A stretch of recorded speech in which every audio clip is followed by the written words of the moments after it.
Welcome to the Taking a Breath podcast with Parker Mays. Welcome back, everybody, to this week's episode of the Taking a Breath podcast. I'm Parker, and today I'm excited because I have a special guest for you guys. John Stankiewicz joining me today is a serial entrepreneur, a business strategy and mindset coach, and author of the book Beyond the Classroom. John also hosts a podcast called the Unconventional Education Show, and I'm excited today because he has an incredible story that I'm going to share with you guys. And having gotten to listen to it, learn a little bit more about him, I think there's a lot that you guys will take away from this in terms of mindset, in terms of the balance of work and life and health. And John has just been an incredibly interesting person to learn from over the past few weeks as I've gotten to dive into his content. So John, thanks for being on the show today. I hope you're doing well. Would love to start off kind of from the beginning, because I know you've got, you tell your story really incredibly well, and I want to let you do that today to the full extent. But want to start back at the very beginning, 14 years old, where it all kind of started. I know you have two kind of moments in your, young adulthood where you would say these were kind of like life-changing moments. So I want to start there kind of back at the beginning, if you'd be willing to. Absolutely. Well, first of all, thank you for having me today, Parker. I love everything that you're doing, and I couldn't align more with your message. And to be very honest with you, a lot of the times when people hit me up to come on their podcast, I kind of brush it off, but I just loved your energy, and I couldn't align more with what you're trying to do and the message you're trying to bring to the world. And so I was pumped to do this one and collaborate with you. So first of all, thank you. And thank you for everything you're doing. Amen. But yeah, would love to dive into my story. So what you're, referring to here, 14 years old, where I always start my story when I'm doing speaking engagements, that that's the first chapter of my book. It's really what defined me and was one of the most important moments in my life. Was I grew up in a very small town in rural Connecticut. I went to a high school where I graduated with 97 students in my senior class, which came from 3 combined towns. So everyone knew each other. So when I was 14 years old, my freshman year of high school, I was always kind of a troublemaker. I spent a lot of time in the in-school suspension room, lunch detention, that type of stuff. And my freshman year, I remember getting called down to the office last period of the day of math class over the intercom, and everyone turns around, they're laughing, making jokes, and it was just nothing new. So I'm walking down, and I kind of had this bad feeling. I was like, this time just doesn't feel like the rest of the other times that I got called down at the office. And I walk in, the superintendent, principal, and vice principal are sitting around a table. And right there, I knew that it couldn't be good, because they wouldn't have all these people in one room if it wasn't a big deal. And they proceed to sit me down, and they're like, "Hey, John, I don't know if you're paying attention, but earlier today there was a bomb threat made by a student in the school." They're like, "Well, we brought him in and we had him admit everything he had done wrong during his time here at our school. And it came up that you had sold him a $5 bag of weed in history class 2.5 months ago." And I'm 14 years old. I'm scared out of my mind. And they're just like, "John, trust us. If you just admit this, we can work to resolve it. It will make everything much better." And I didn't know what to do but to trust them. So I admitted that I'd done it. And it wasn't that I was a drug dealer or anything like that. This kid I considered to be a friend. And he had asked me for this $5 bag of weed, and I got it for him. And this whole thing happens. So I admit it. It ends up with me getting suspended for 10 days with a pending Board of Ed meeting. And I remember going to that Board of Ed meeting, suit and tie, this whole apology written up, and it results in me getting expelled for half of the school year. And I had to do 200 hours of community service before I could return. And I thought my life was over. I truly, truly did. And we can get into it whatever extent you'd like to.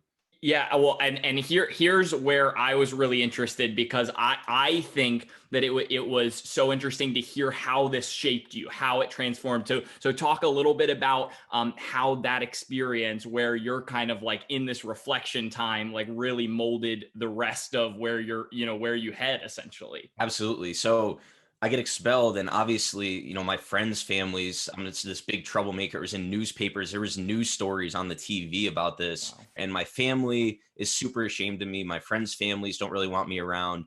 And I remember just moping around my house, and I just thought life was over. I didn't think that school would ever be a route for me anymore. Success would ever be a route. And after a couple of weeks of moping around, I remember my parents sat me down, and they're basically like, "Look, John, it may feel like your life's over, but you're 14 years old. You have so much time ahead of you. You don't even understand how much time you have ahead of you. And you can either let this moment make you or break you." And in that moment, I was just like, you know what? I'm going to figure out a way to become successful, whatever it takes.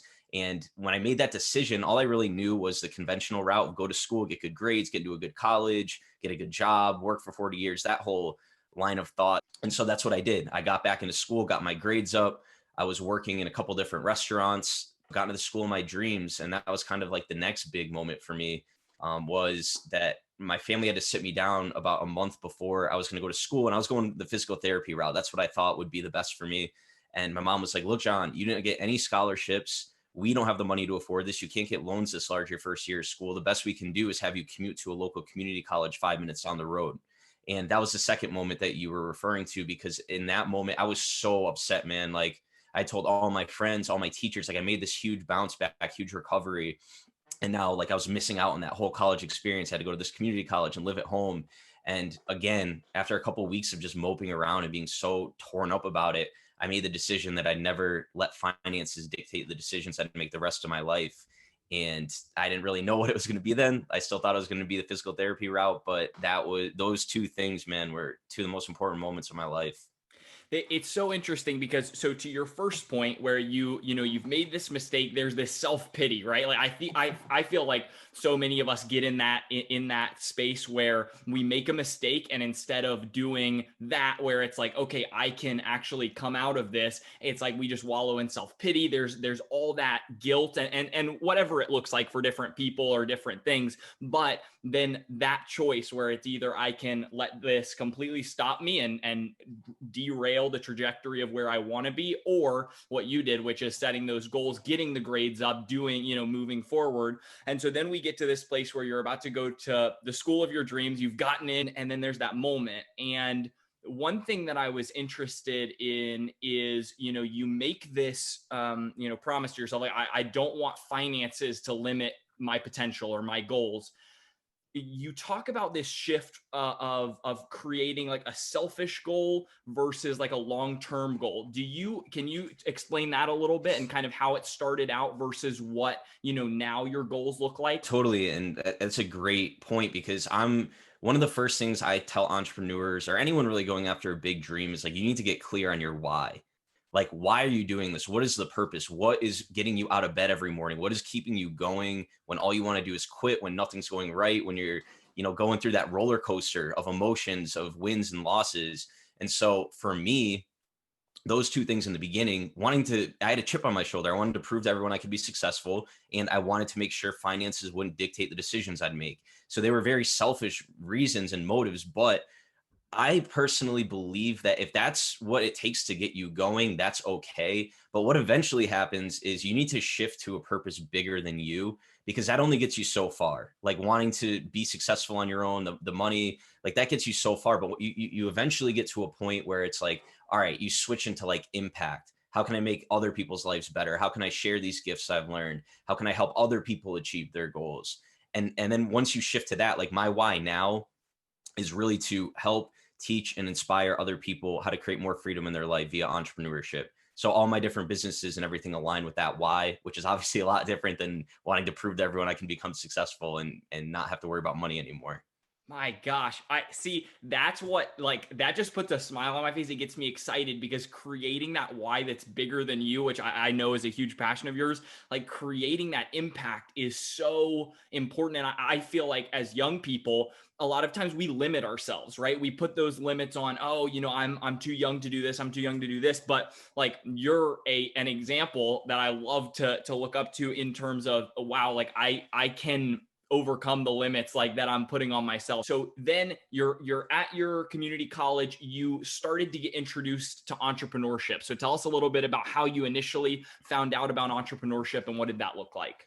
Yeah, it was funny. Well, it was after that community college. So Okay. I actually got into the dean's list in the community college. Like, I was so honed in. I was still working at the local ski area in the kitchen in the meantime. But so after that first year, I kind of finessed my way into getting transferred into the University of Connecticut, the main campus. I kind of made up what major I wanted to pursue, and I had gone through all the prereqs, so they couldn't keep me there anymore. So I got transferred. And the summer before I went, we were on vacation at this beautiful beach home in the Outer Banks in North Carolina. And I was with my mom and one of her old business partners. My mom's always been an entrepreneur. She's owned a cleaning business, a bakery. She's been in direct sales. And on this vacation, her best friend had found this new business. that was a health and wellness company in the network marketing space. She was so excited about it. And my mom had just like a year and a half ago stepped away from their past business, and she was so burnt out.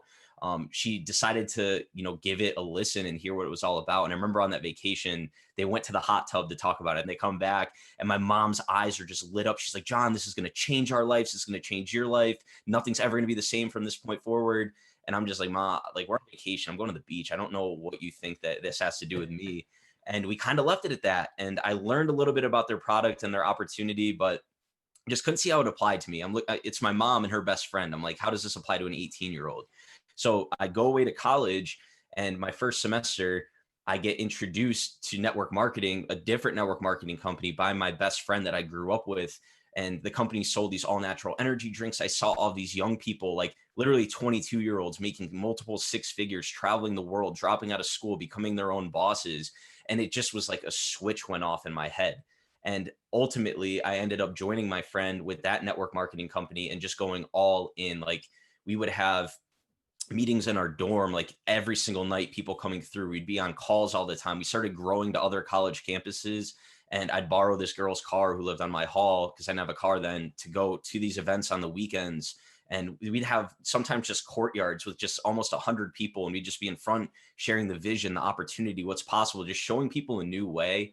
And, ultimately after 6 months, I saw some things I really didn't like that were specific to that company that made me fall out of alignment with their integrity. But I had understood network marketing then, and I saw what my mom was doing, who had never went to college. A year and a half into her business, she was on track to make six figures. And I decided to switch and partner with her, which was a whole another story in and of itself, because it took me a long time to really get back in the full swing of things after that first, I guess, quote unquote, failure.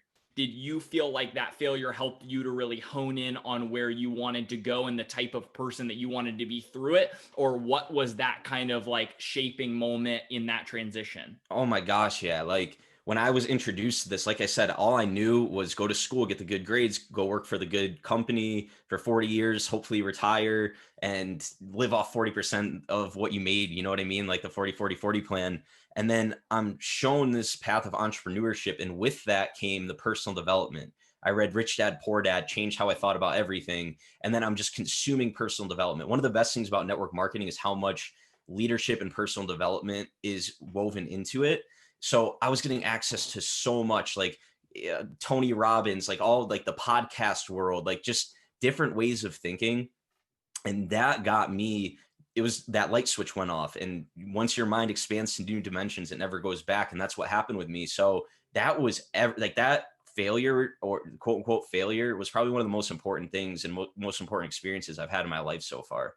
Yeah. And so you mentioned that like entrepreneurship in college, and I did want to get a little bit more into that, because I think a lot of where people are at right now, they think like, okay, I'm interested in entrepreneurship, but I'm a full-time student, right? So I want you to speak a little bit to that. Like, you were a full-time student, but what did some of these like ideas you had, like, was it, oh, I need to give like 40 hours a week to this, or was it like, oh, it's here and there? How did you kind of get into some of those like entrepreneurial ventures that were kind of you during college? Yeah, I mean, it requires tremendous sacrifice. I decided after that first business venture that school wasn't going to be it for me. And I'm just the type of person that likes to see things through that I start. So I changed my major from physical therapy to applied mathematics, just because I've always understood math. And as weird as it may sound, that was kind of like a cop out for me. So I pursued that route. And then, it was just like going all in on these businesses. Like the textbook one, that was during finals week exclusively, which you can imagine comes with tremendous sacrifice, because finals week is when you don't see anyone leave the library. Everyone's so locked in. Everyone's so stressed out. They don't even go work out. They barely even eat. They're just so like focused on getting good grades on their exams. And meanwhile, here we are, like what my schedule looked like was from 2 to 8 a.m. I'd study for my own exams, 8 a.m. to like, it could be 7 or 8 at night. I'd be outside lecture halls offering to buy people's books as they came out. We'd have meetings in people's dorms. We had a little thing set up in the middle of campus for people to come sell their books to us. And it would be like, go with that, like buy books all day, and then hopefully go to sleep by 11, wake up at 2 and do it again. It was a grind. And with that, you're sacrificing on how you're able to perform on your exams, especially from you're not sleeping enough, and you're putting a lot more effort into building, this business and making money. But at the end of the week, between our team, we typically make between $15,000 and $20,000. And on top of that, this lessons I learned there have served me unbelievably as an entrepreneur, because I would stand outside lecture halls of 250 people, right? Out of those 250 people, if I bought 20 books, that would be a massive success. So 230 of those people would walk out and tell me no in some way, shape, or form. Like they were giving their book to their friend, they wanted to keep it, they wanted to check somewhere else to see how much more they could get for it, whatever the answer was. But it just helped me deal with rejection on a whole new level. Like no's just don't phase me anymore, because I know I don't need everyone to say yes to me. You know what I mean? So Yeah. you have to be, it's really like, it's making those sacrifices. The balance is possible, but you're going to have to get rid of the things like the Netflix and the video games and the over excessive amount of partying and all the distractions that come with it. So it's like, there's always a price to pay. I think so. There's a couple things you mentioned there. One, the reason that the flipping textbook thing hits close to home is because at school I was doing like some flipping furniture stuff on Facebook Marketplace with a couple of my buddies. Like we had a truck and a van, and we would like pick up couches and stuff. We had a storage unit. We would resell it, like deliver it, all this stuff. So there was a bunch of us doing that. So that hits close to home for me. But there was a couple things there that you mentioned. One is the sacrifice. I think that the biggest thing for me with sacrificing a balance of anything is going to be priorities, right? So for you, the experience and the actually the doing of the things is the priority, including like obviously, grades, like education, everything like that. But like really getting that experience is that sacrifice, and it's the priority. And then the other thing you mentioned there is rejection, which I think is incredibly important for, I mean, whether you're in business or, other fields. I feel like just having that power to still work through the rejection and work through the failure, all of those things, just like what, back to what we were talking about, like you can either wallow in self-pity when something like that happens, like, oh, well, 220 people said no, or you can keep going till you have those people who say yes. One story that you shared with me, I would love to hear is that there was a economics exam that you had. Do you remember the one I'm talking about? Yeah, That story definitely. was super interesting. Yeah. So during the textbook thing, it's probably one of my favorite businesses out of everything I've done, just because I love the grind, and I love knowing you're doing something that no one else is doing or is willing to do. That's it. But when it started, I remember the first lecture hall I went to, like these people walk out and I didn't even know what to really do. And I was approaching them really awkwardly and mad weird. And they're just like, dude, like, we're not selling you anything, like, get away from me. And I was really kind of thrown off by it, because I had my friend in the middle of campus, just everyone's coming to him. Like we put flyers under every door on campus. So I have my friend just getting meetings, and he's just going to people, and I'm out there, right, like exposing myself in front of everyone on the university, just trying to buy people's books as they walk out of their exams. But I remember the one you're referring to, the economics exam, I got up, I studied from 2 to 8, and no one else was available to go buy that book during that time. And we did tons of research. It was one of the most profitable books. So I studied like no other for this one, because I was like, I need to be done with this ASAP so I can get out there and buy these books. So I'm in the lecture hall. It's probably about like 200 people.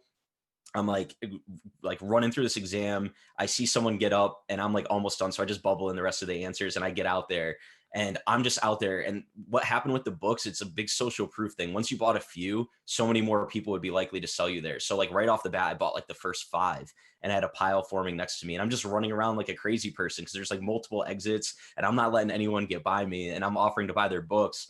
And the teacher walks out, and he looks at me. He looks at all the money, because I'm just holding a stack of cash in my hands. And he's just like, you've got to figure it out, my friend. He's like, just keep it down out here. And I'm like, it just like what you said, it's what's the most important economic lesson you could have, whatever I did on that piece of paper or me running around outside creating a business. Like it was just the circumstances. It gives me chills to think about that. But that was definitely one of my favorite moments in that whole business venture. I love that. And I love his reaction where he's just like, you got it figured out. And then I can totally picture that. Hey, just keep it down. One question that leads me to is, for you, do you think college was worth it? If you're 18 again, would you be going through the 4 years of college? It's a tough question. I don't really have any regrets like on my past life. I would have changed where I went to college, because I went to school in the middle of nowhere. But honestly, I mean, the experience, the networking, like a lot of these businesses, especially my network marketing career, probably wouldn't be where it is if it wasn't for college.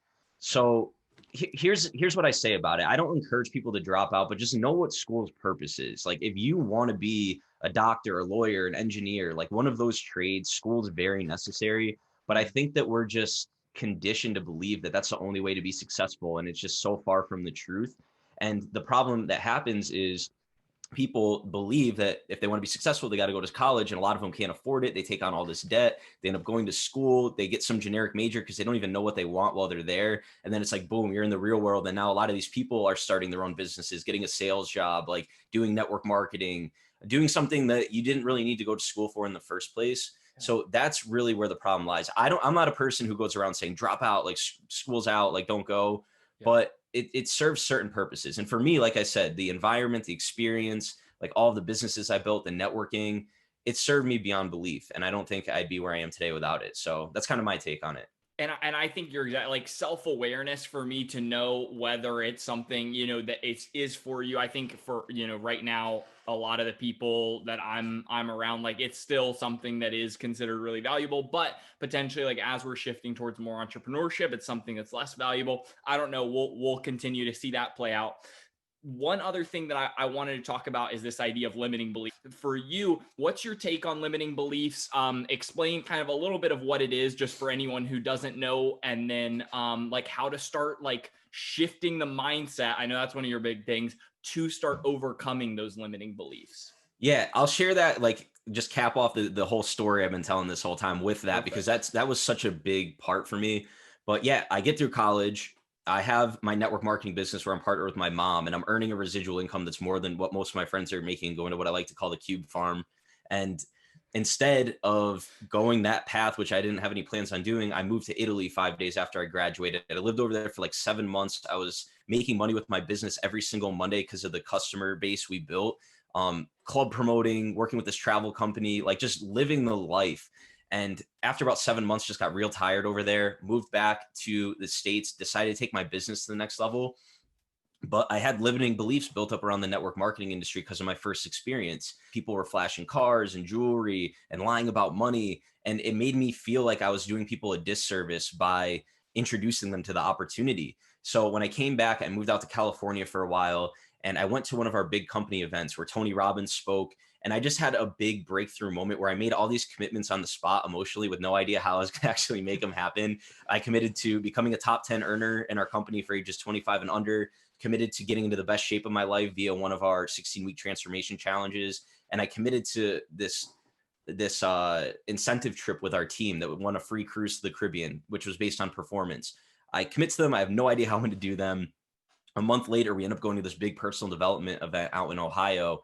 And the guy who was leading it, I remember kind of sharing with him like what was holding me back. And I was like, I don't know. I just don't feel right. Like when I share this with people, I feel like I'm doing a disservice. He's like, John, at the time, I think I was 23. He's like, look at what you've been able to do in life. You've been able to travel the world, live in other countries, build a residual income. He's like, it's not up to you to decide who deserves this gift. It's your responsibility to share it with people.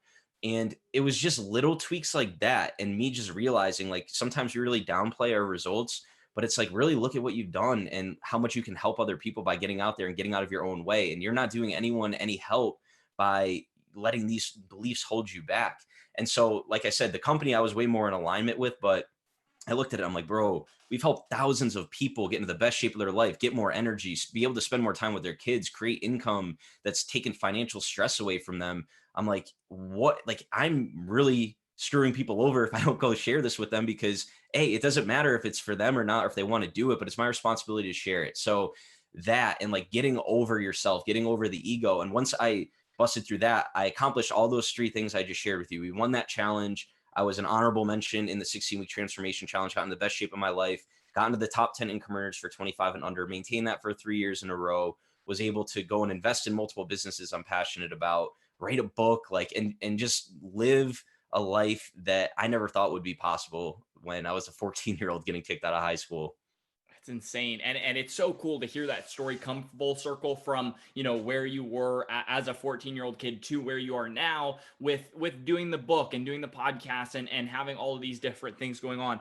The last thing that I want to chat about is the idea of, so you mentioned transformation, you mentioned the 18-week transformation course, the balance of work health, life. For you, what's your take on that? I know everyone kind of comes at it from different angles, but since you're in the, health and fitness industry and you're doing entrepreneurship, like what's your kind of unique take on that? Yeah, I think one of the biggest things entrepreneurs neglect is their health. Yeah. They neglect what they're putting in their body. They neglect sleeping enough. They neglect getting enough exercise. And at the end of the day, I mean, it sounds cliche, but health is wealth. Like you only have one body, you only have one life. Your body is your temple. And if you're not taking care of yourself first, you're not going to be able to perform at optimal levels. You're not going to be able to take care of other people.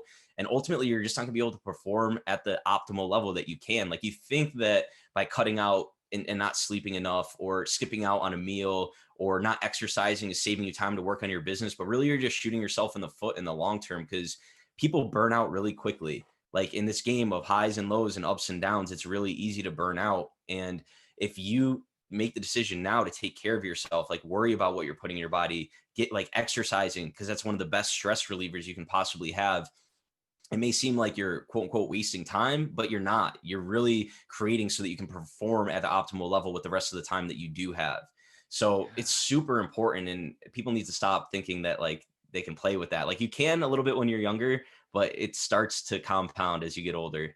100%. Yeah, no, I'm in the same boat there with you. Like if at a young age, like you can give up those little bits, and like I hear a lot of people, whether it's studying, like some people just for studying, they're staying up really late, but then the next day they're like, oh, I actually felt worse on my exam or whatever because like I was so tired or what, so it's those little things where it's, you could sacrifice here, but is it going to come back here, and so weighing those costs. And I think that's again, that awareness game of, okay, I know I can function on less sleep and it's going to work for me. That's totally fine. But then yeah, long-term stuff like that will catch up with you. So, man, I feel like we covered just like so many different things today. For young people, whether entrepreneurs or students, is there any like big takeaway for you out of the last 10 years of, what you've been doing that you would want to share with a young leader audience? Yeah, man, I think this is something I've been talking a lot about lately. Like what holds people back the most is there's three things: fear of other people's opinions, the fear of failing, and they get imposter syndrome. And like these three things really prevent people from taking action. And I'm not going to break it down too much right now, but what it ultimately comes down to is like you need to embrace failure. You need to stop worrying about what other people are going to say or think about you when you decide to go pursue a business venture or do something differently. And you need to understand that you can't be comparing people. Like we were talking about how Ed Milet is one of our role models. Like we can't compare ourselves to Ed because Ed is 30, 40 years ahead of us in the game of life. Yeah. And Ed started somewhere as well. And we often lose sight of that fact that you need to start somewhere. So for anyone out there, you need to make the decision to start. That's where it all begins. Like, don't worry about what anyone's going to say. Don't worry about if you fail, because guess what? You are going to fail along the journey, but within failure lies the greatest lessons you're ever going to learn. And what it's going to do is equip you with the skills you need to actually build the identity you need to have to sustain the level of success once you get there. And you just figure out like, what am I good at? What am I bad at? What do I like? What do I not like? And throughout that process of failures and minor wins along the way, like it really hones into what your purpose should be and exactly where you need to go. And just be patient in that process, because I'll say I'm not even close to where I want to go yet. I'm almost 9 years into my entrepreneurial journey. But if I didn't have patience, which I can get very impatient at times, the whole thing would self-destruct. You just need to be patient and just play the long game. So good. I love that. And that's great, especially for young people. Like we need to realize like perspective. We have so much time, even just like 8 years in, right? You have so much like potential for where you're going to go in the next 30, 50 years. Like you just have so much time and you're already like taking those steps, but it started, as a 14-year-old kid deciding, hey, I'm not going to let this break me. I'm going to take these steps. And it's all been, a journey from there. So where can people find you if they want to continue to check out your content? Yeah, I'm most active on Instagram at John Stankiewicz. That's like, and I have everything that I like, all my books and all that stuff there. And then my podcast too, the Unconventional Education Show. I always do an episode on Mondays where I do a high level lesson on entrepreneurship or mindset, and I bring on a ton of awesome guests as well. So those are the best spots. Heck yeah. All right. And we'll tag him. If you follow us on Instagram at Taking a Breath Podcast, we'll have him tagged and everything in the content that we post from this interview. If you check the show notes as well, you'll be able to see his website and everything there. So John, I really appreciate you coming on today. I learned a lot. I hope that everyone was not only entertained by your story, but also was, educated. And so I really appreciate you sharing. Absolutely. Thank you for having me, Parker. This was awesome, man. Yeah, man. All right, everybody, we will see you again next week. Thanks so much for listening. Thanks for listening to the Taking a Breath podcast with Parker Mays.